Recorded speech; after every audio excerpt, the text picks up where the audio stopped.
पोते को कहाँ रखे हुए है कि मार दी है कि जिंदा है। अतुल सुभाष के सुसाइड मामले की चर्चा जोरों पर है। अतुल के केस ने इंटरनेट से लेकर सोशल मीडिया तक हर जगह सुर्खियां बटोरी और इस केस पर पुलिस ने कार्रवाई करते हुए अतुल के ससुराल वालों पर शिकंजा कसा। पुलिस ने खुदकुशी के लिए उकसाने के इल्जाम के तहत उनकी पत्नी, सास और साले को गिरफ्तार किया है और उन तीनों को पूछताछ के लिए बेंगलुरु लेकर गई है। पुलिस पूरे मामले की जांच को गंभीरता से ले रही है और हर उस पहलू को देख रही है जिसका जिक्र अतुल के वीडियो में किया गया था। हेलो फ्रेंड्स, मैं हूं अरविंद योगराज और आज बात इस खबर के उस पहलू की जिस पर कोई चर्चा नहीं कर रहा है। बात उस 4 साल के मासूम की। देखिए, अपने वीडियो में अतुल ने उस वक्त ये भी इल्जाम लगाया था कि उसे अपने बच्चे से मिलने नहीं दिया जाता था और उसने आग्रह किया था कि उनके 4 साल के बेटे को निकिता के घर वाले उनके माँ बाप को सौंप दे। इस सब जांच और गिरफ्तारी के बीच अब सबसे बड़ा सवाल यही है कि जब मां निकिता और उनका परिवार जेल में है और अतुल का परिवार इंसाफ की लड़ाई लड़ रहा है, तो वो मासूम बच्चा आखिर है कहां? आखिर अतुल और निकिता का बच्चा किसके पास है, ये एक सवाल है जिसका जवाब अभी नहीं मिल पा रहा है।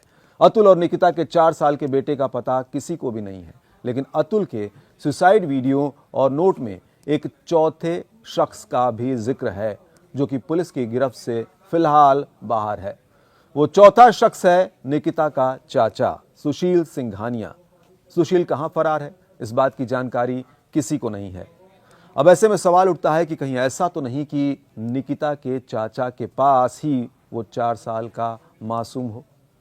ये सस्पेंस खैर अभी बरकरार है। मासूम को लेकर इन तमाम अटकलों के बीच अतुल के परिवार ने बेटे के बारे में चिंता जाहिर की थी और अधिकारियों से उसे खोजकर उन्हें सौंपने का आग्रह भी किया। अतुल के पिता पवन कुमार ने प्रधानमंत्री नरेंद्र मोदी से भी ये सुनिश्चित करने की अपील की कि उनका पोता सुरक्षित उनके पास वापस आ जाए, क्योंकि अतुल के पिता ने जो बयान दिया वो अपने आप में दिल को झकझोर कर रख देने वाला है। उन्होंने कहा था कि उनका पोता जीवित है या नहीं ये भी कोई नहीं जानता। हो गई, हमारे पोते को कहाँ रखे हुए है कि मार दी है कि जिंदा है, वो भी हम नहीं देख पा रहे हैं। हमारी यही गुहार है कि हमारा पोता हमको देखने को और हमारे पास रहे, और कोई गुहार नहीं। एक तरफ अतुल की मौत की कार्रवाई जोरों पर चल रही है, दूसरी तरफ 4 साल के मासूम को लेकर टेंशन हाई है, क्योंकि इस पूरे केस में इस मासूम का किरदार ही ऐसा है जो बिना किसी कारण केवल मां और पिता के केस के बीच पिस रहा है। तो यह बात तो साफ है कि जब अदालत में लड़ाई अतुल और निकिता के बीच चल रही थी, तब यह बच्चा निकिता के पास था, क्योंकि इसी बच्चे के लिए वो अतुल से मेंटेनेंस लेती थी, लेकिन अतुल से उसे मिलने नहीं देती थी।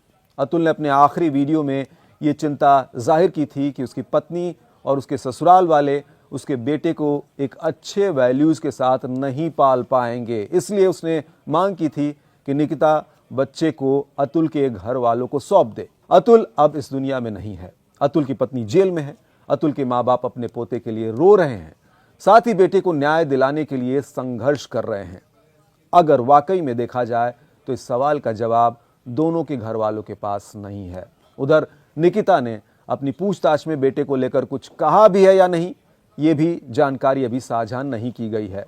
हालांकि पुलिस निकिता और उसके परिवार वालों से लगातार पूछताछ कर रही है, जिससे उम्मीद है कि बच्चे के बारे में शायद कोई जानकारी सामने आ जाए या फिर निकिता के चाचा सुशील सिंघानिया की गिरफ्तारी के बाद ही इस राज से पर्दा उठ सके।